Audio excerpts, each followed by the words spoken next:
Hello everyone, welcome to Hooked on Bar with Barbara Hook. I'm your host, Barbara Hook, and today I got more effortful drag. Oh, and of course, he moved, so now I can sit in my proper chair, which I'm not gonna do. But first, let's talk about the weekly update, and then we'll get on to today's subject. Shut up, Duncan. What happened this week? Well, if you all are in school, shut up, Duncan. Oh my god. Oh, Jesus fucking Christ, I might have to put him down. I'm joking, of course. But it's nearing the end of the school week for everyone in school. Stop it. Jesus Christ. Anyways, it's nearing the end of the school weeks for everyone in school. Or the school year, not school week. Shut your fucking mouth. I will beat you. I will beat you. I make threats, but I will never follow through because I'm lazy and I love him. But, it's only 2-ish weeks left of school for everybody, assuming you get out on May 23rd.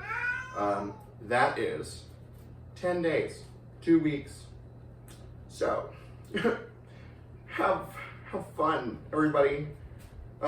Make proposals. Be like, you know, I've held it in this entire school year, but I just can't any longer. I love you. And then like kiss him or fuck or whatever. I'm kidding, don't fuck, you're minors. Shut up. But this next week will be a very special episode because I will have my sister here, and I'll have gotten a tattoo, I think on my thigh. I'll have a belly button. And a septum piercing all done, so. I'll probably film either throughout the day, or just do, I won't do an episode per se, but I'll do a, an on the street, through my day interview thing, whatever. You guys get it. But speaking of school, that's what we're going to be talking about today. The history of school and education and all that. Obviously, education and learning and knowing things have existed for as long as humans have, for as long as animals have, for as long as life has existed, because guess what? Every living thing learns and grows and changes. If you don't, then you're not alive. You are dead. So yeah, this is the history of schools throughout, ever. Obviously, education has existed, but formal places, like where children would go to learn, the first ever schools, first written, records recovered from ancient civilizations. Historical studies have included virtually every nation. The earliest known formal school, however, was developed in Egypt, in the Middle Kingdom, under the direction of Kheti, treasurer to Mentuhotep II. He was alive from 2061 to 2010 BC. In ancient India, education was mainly imparted through the Vedic and Buddhist learning system, while the first education system in ancient China was created in the Xia dynasty, 2076 to 1600 BC. In the city-states of ancient Greece, though, most education was private. What do you know? The Greek and Roman Empire, privatizing education, not letting people know what they were doing, and then militarizing their whole existences. I'm gonna check out that Vedic and Buddhist learning system. Okay, so Sanskrit. Sanskrit, also called Brahminic learning, Sanskrit education, and Sanskrit culture, is the traditional study and transmission of Indian religious and secular knowledge preserved in Sanskrit texts. Vedic learning is specifically the tradition of oral transmission learning by heart of the Vedic mantras as preserved in the Vedas and the post-Vedic Smriti, S-M-R-I-T-I, and the Shastra, and auxiliary traditions, Vedanga, which concern the proper understanding of the interpretation of Sanskrit and proper education of the Vedic rituals. So basically, it's just Indian culture in knowledge form. Peak. Most education was private, however, an exception being Sparta. Peak. Examples include in Athens during the 5th and 4th century BC, aside from 2 years military training, the state played little part in schooling. The first schools in ancient Rome arose by the middle of 4th century BC. What is that? Oh. I forgot I made this and then just completely discarded it. In Europe, however, during the early Middle Ages, the monasteries of the Roman Catholic Church were the centers of education and literature, preserving the Church's selection from Latin learning and maintaining of the art of writing. In the Islamic civilization that spread all the way between China and Spain during the time between the 7th and 19th centuries, Muslims started schooling from 622 in Medina, which is now a city in Saudi Arabia. Schooling at first was in the mosques, masjid in Arabic. I don't know why I always say Arabic. But then schools became separate in schools next to mosques. Modern systems of education in Europe derive their origin from the schools of the High Middle Ages. Most schools during this era were founded upon religious principles with the primary purpose of training the clergy.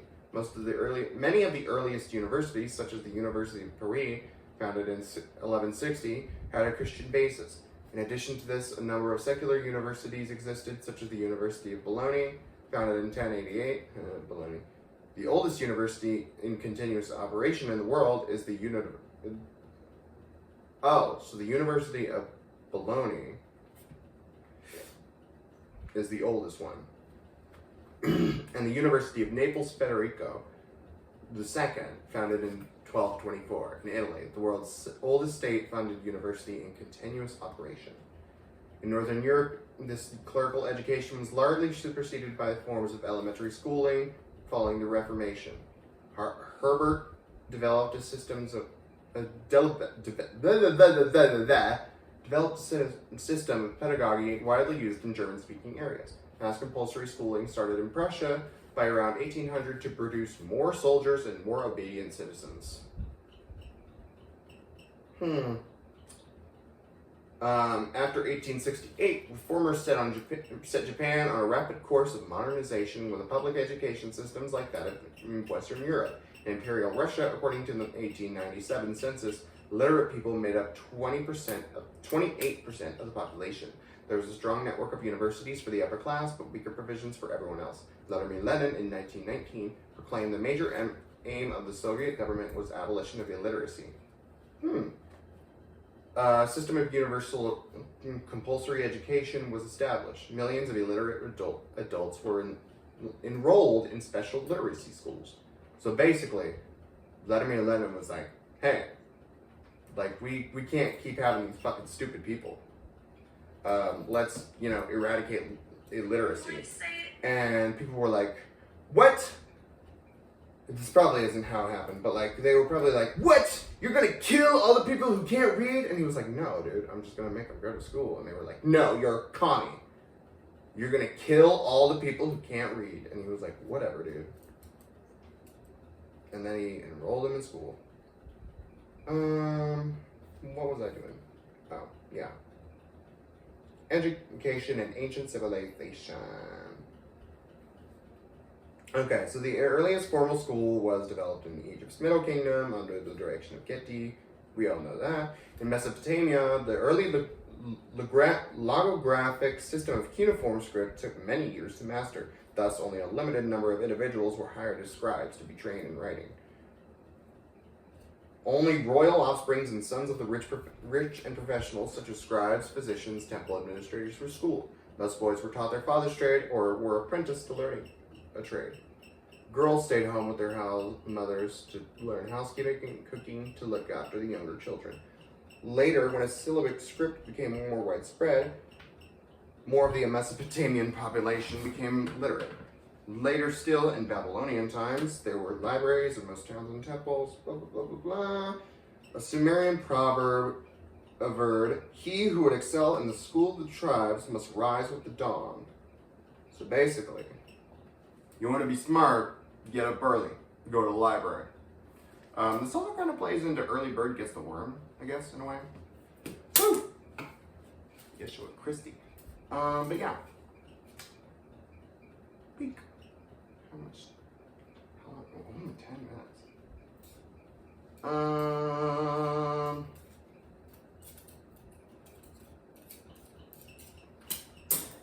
I'm not gonna keep fucking with that. Let's see.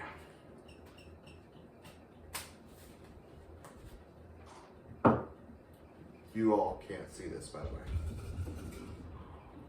Who's at my door? Is there somebody there? Because I just heard a fucking doot, doot, doot. Don't let me go. Sorry, that was weird.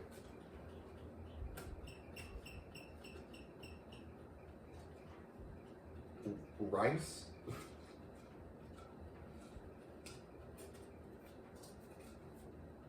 Communism. Kind of on theme. Because we just talked about Vladimir Lenin. I would consider myself a communist. I might not get all of it, but I get the main point. Universal health care, equal rights for all, nobody's above anybody. And I made a very clear point to see propaganda for what it is, especially capitalist propaganda, because guess what? The only reason communism is hated is because nobody understands, besides communists, what the fuck it actually is. So let's see. Let's pull out Google. What is communism? Communism is a socio-political ideology advocating for a classless, stateless society where resources are collectively owned and distributed based on need with no private property or money. It aims to achieve equality by eliminating social classes and the state. So basically, everyone's equal, nobody gets fucking special treatment, and guess what? Private property isn't personal property. You don't have to share your toothbrush with your sister just because communism was somehow magically achieved. It means you, as a business owner, don't get to own 653 feet of land. You just own what you need for you and your family to live, okay? Money doesn't exist. It's just barter and trade. Oh, hey, you have 60 apples and I want to make an apple pie for this bake sale. AKA a bake, just for fun. I just want to bake. How about I give you this chicken for 12 apples? And then if they're like, how about a chicken for 10 apples? And they're like, okay, I can make that work. And then they trade, because guess what? No money, just trade and barter. Classless. Nobody has any money. Nobody can have more money than another person. Oh, well, the government has all the money. No, dummy. It means there's no money. It's not, oh, you don't get any money. The government owns all your money. It's nobody has any money. Nowhere. No, none, nada, nothing. It doesn't exist. Okay? There is no Easter Bunny, there is no Santa Claus, and there is no money. So, collective ownership. Communism envisions a system where the means of production, aka factories, land, everything, is owned by the community, not by individuals. So, that's what it means when it says private property. You don't own land. You live on land that is owned by everyone. Obviously, nobody's breaking into your house, but like you don't own an acre of land. You use an acre of land, and if somebody's like, "Oh, hey, I'm gonna be here from like 2:30 to 4:30 real quick because I have to film for something," so you know, blah blah blah blah blah blah blah, and then they'll be like, "Okay, anyways, I'm gonna continue farming." Equality. A core principle is the elimination of social classes and redistribution of wealth to ensure everyone's basic needs are met. So no, it's not, "Oh, we're going to take all of your money and make you poor forever." It is, "Hey, we're going to give you more money and take from these rich people that are hoarding their wealth to give you more money. And the rich people might not be able to buy 6 yachts." Okay? Like, come on. Let's do some math here. How many people? 2025. The estimated population of the world in 2025 is 8.23 billion people. Let's see how many monies there are. How much money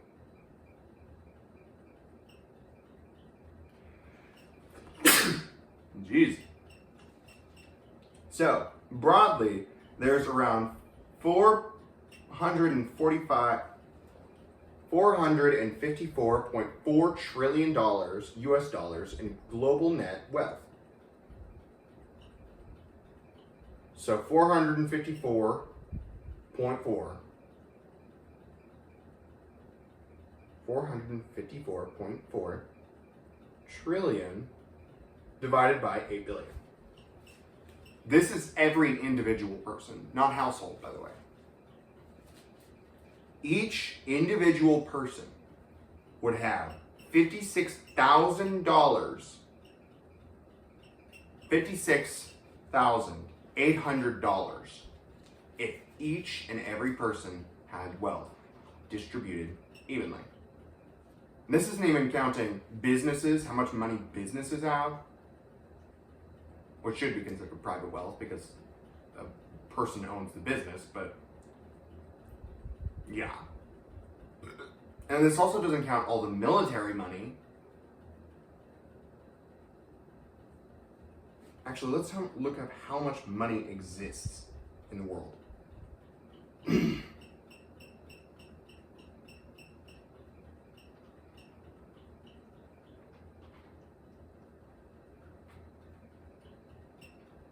Well, that's still the same number.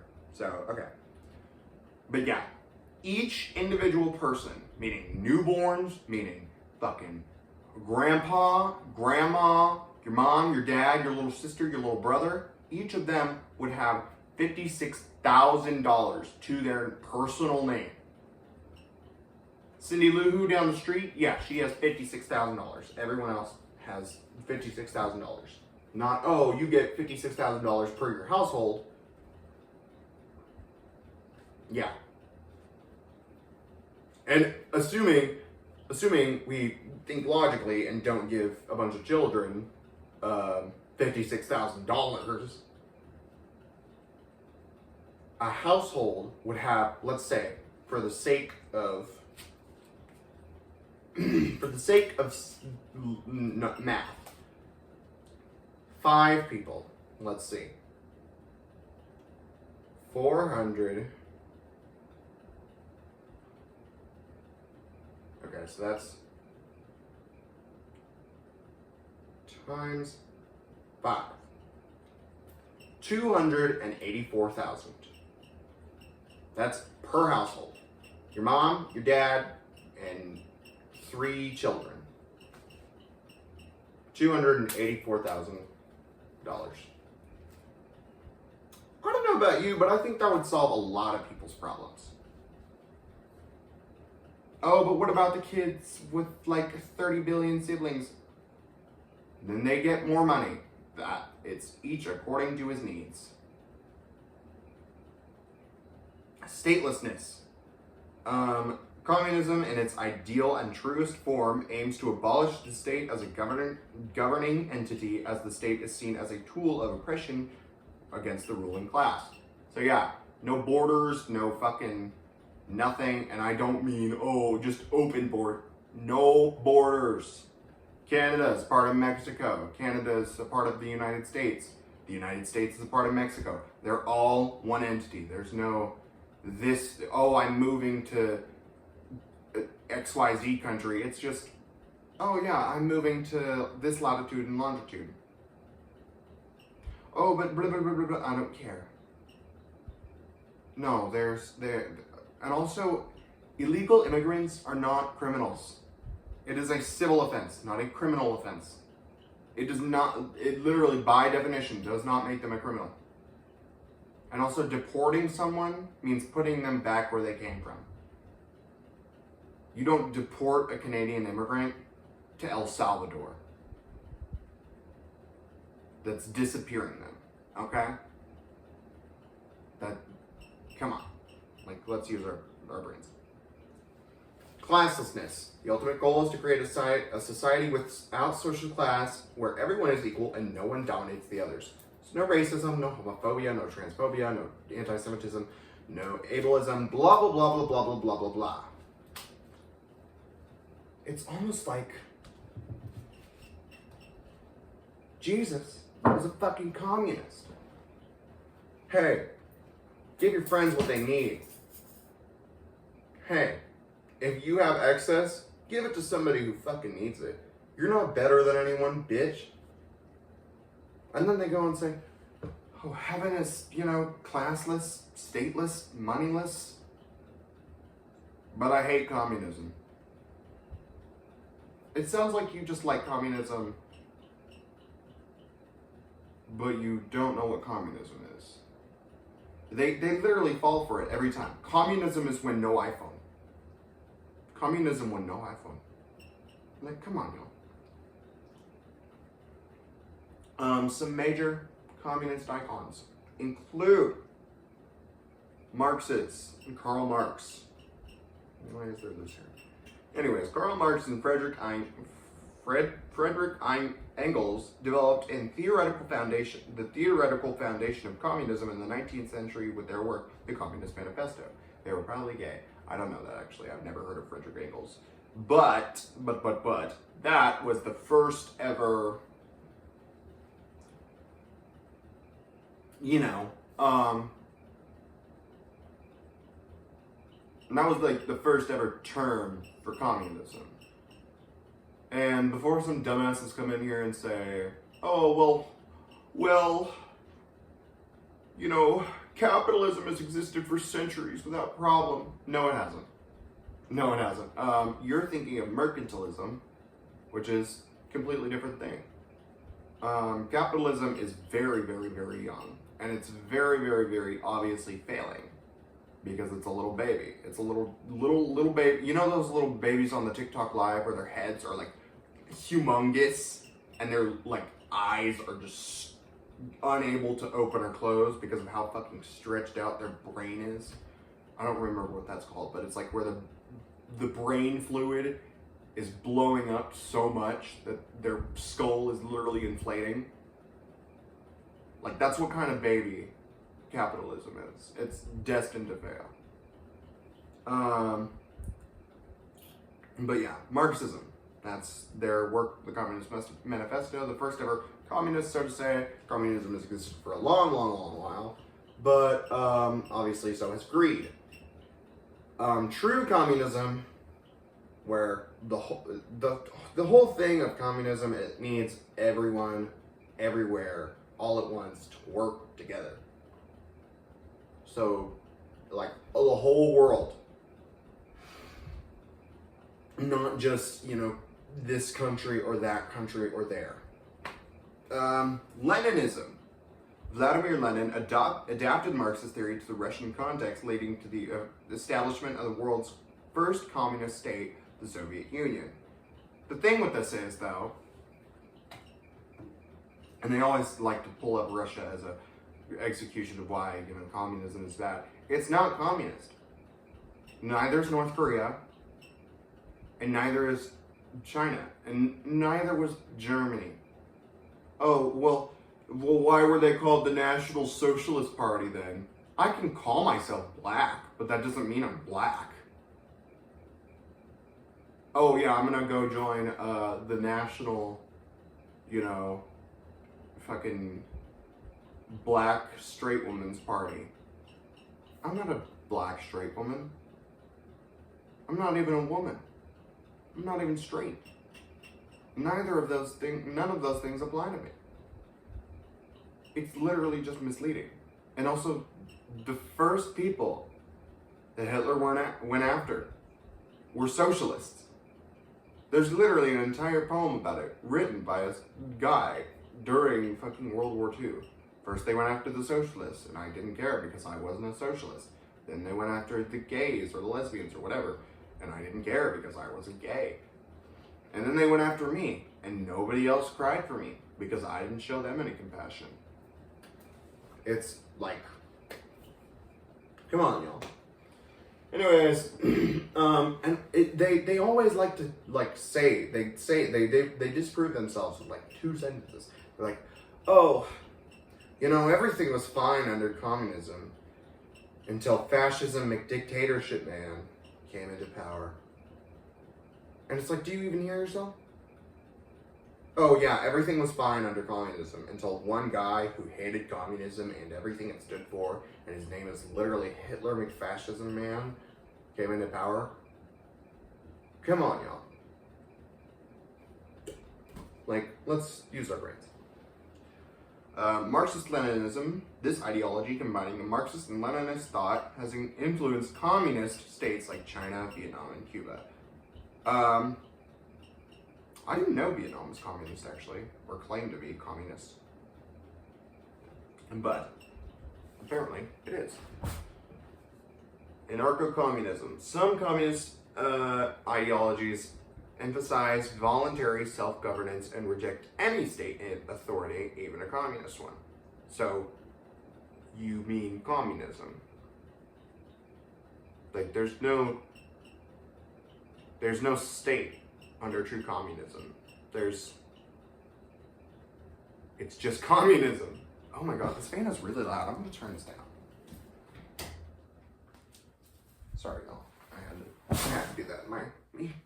My ADHD, OCD, autism, PTSD, LGBTQIBZLYs was flaring up. Anyways, authoritarian communism. Some communist states have been criticized for their authoritarian rules, suppression of dissent, and human rights abuses. So again, these places aren't communism. It's like, no.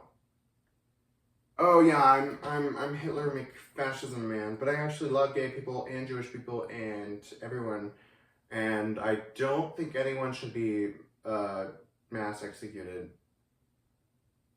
Like what? Oh, a Jewish safe space, except we're gonna kill any Jews.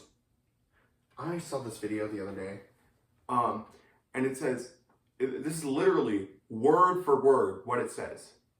Communism has never worked anywhere except for one place in the Middle East. And then it waits 3 seconds. Welcome to Israel. Israel is communist? Israel? No, babe. It is literally a state. There is no such thing as a true communist state, especially one that's considered, or especially one that is only existed as a fucking colonialist ethnic state that aims to colonize more and more and more. If you actually believe that Israel is communist, then you're stupid and you should kill yourself now. What? Oh yeah, communism never worked anywhere. Except for this one place. Welcome to fascism McHitlerland. You sound stupid.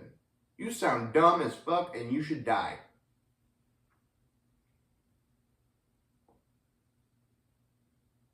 Like, actually.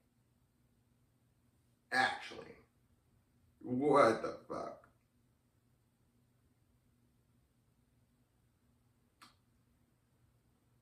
Anyways, let's look up some quotes about communism. Who's at my door?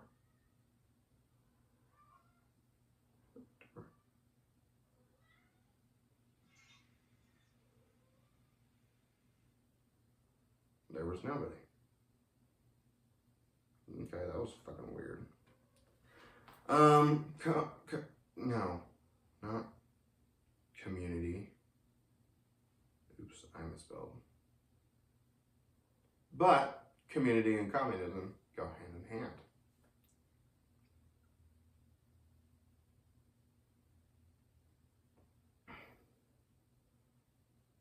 While the state exists, there can be no freedom.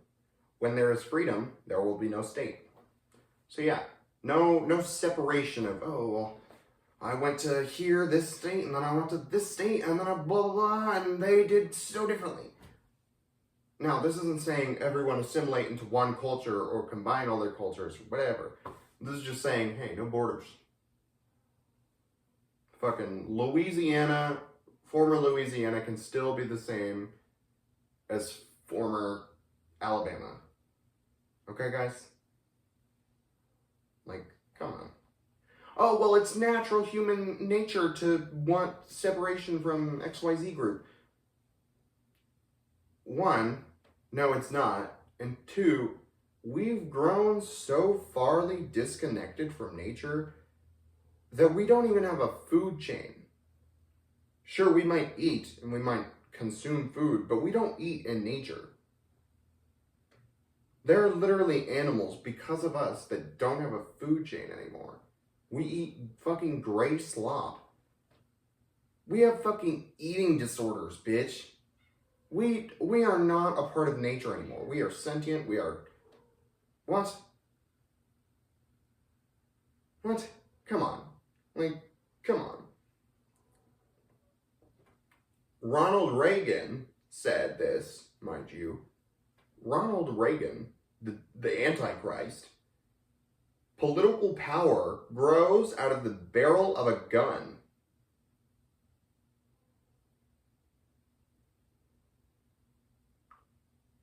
Oh, never mind. That was Mao.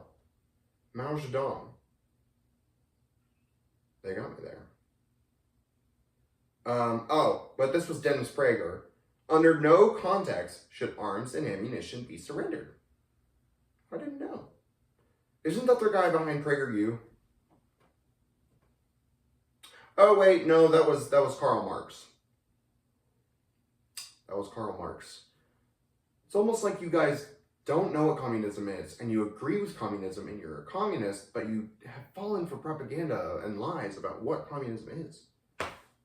So no, it's not just, when no iPhone, all the money go to the government. Because guess what? All your money's going to the government right now. It's going to billionaires and the government, and the billionaires in the government. So, it has been objected that upon the abolition of private property, all work will cease, and universal laziness will overtake us. According to this, bourgeois society ought long ago to have gone to the dogs through sheer idleness. For those of its members who work acquire nothing, and those who acquire anything do not work. Basically, it's saying, well, if everyone gets everything they need, then nobody will want to work. Hey, spoiler alert, you don't have just the things you need to get by. You have cats, you have dogs, you have your phone, you have a Switch, you have a fucking Xbox, whatever.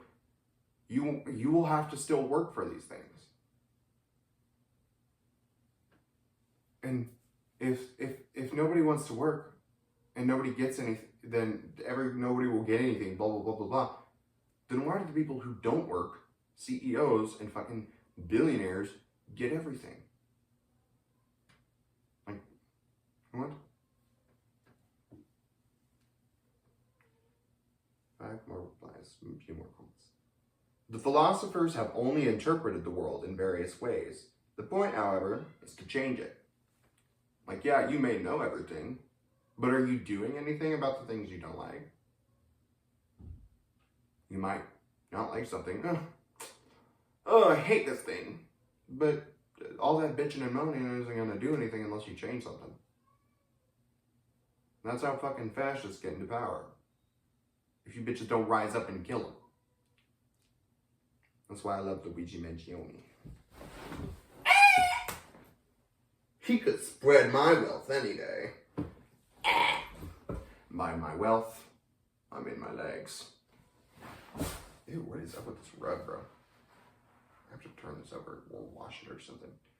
I am convinced that if we are to get on the right side of the world revolution, we as a nation must undergo a radical revolution of values. We must rapidly begin the shift from a thing-oriented society to a person-oriented society. When machines and computers, profit motives, and property rights are considered more important than people, the giant triplets of racism, materialism, and militarism are incapable of being conquered. You want to guess who that was by? That was fucking Martin Luther King Jr. I think they fucking got him before he could be like, okay, fuck y'all. Shoot the Ku Klux Klan. He tried to be peaceful, and then they were like, okay. He's gonna start being like, we have to kill the racists now. We have to kill this guy. And then they killed him. At the risk of seeming ridiculous, let me say that a true revolutionary is guided by the great feeling of love. It is impossible to think of a genuine revolutionary lacking this quality. Ernesto Che Guevara. I have no idea who that is, but that quote is pretty peak. If you want a revolution and you aren't doing it out of love, you're doing it out of hate. Like, obviously you can hate something, like, oh, I hate the bourgeoisie. But if you do it more out of hatred than out of love, oh, I love my fellow human, and so I want to provide for them. If you just do it out, oh, I hate the bourgeoisie, then you're not a revolutionary, you're just hateful.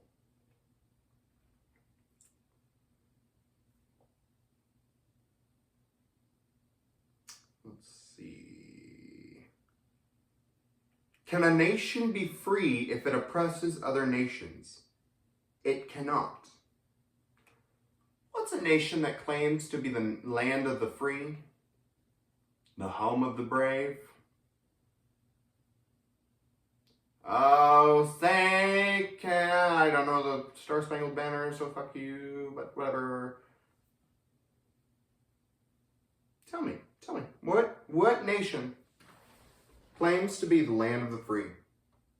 And the freest nation, the only place with democracy ever in the world. That's right, America. What else does America do? It oppresses people in its own nation. It oppresses people in other nations. It takes their resources. It fucking puts in dictators when they democratically elect a socialist leader. They say, no, they'll be like, they'll teach us like communism good. And then they kill him, and then they put in a dictator and be like, okay, you're a communist. Wink, wink, wink. I don't know about you, but that sounds like America. That sounds like America. Which isn't good. Who's texting me, bro? Leave me alone! Anyways, if you're watching this, all mothers watching this, including myself, happy Mother's Day. And if your kids are little fuck twats, it's never too late for an abortion. This has been Hooked on Barb with Barbara Hook. Barbara Hook out.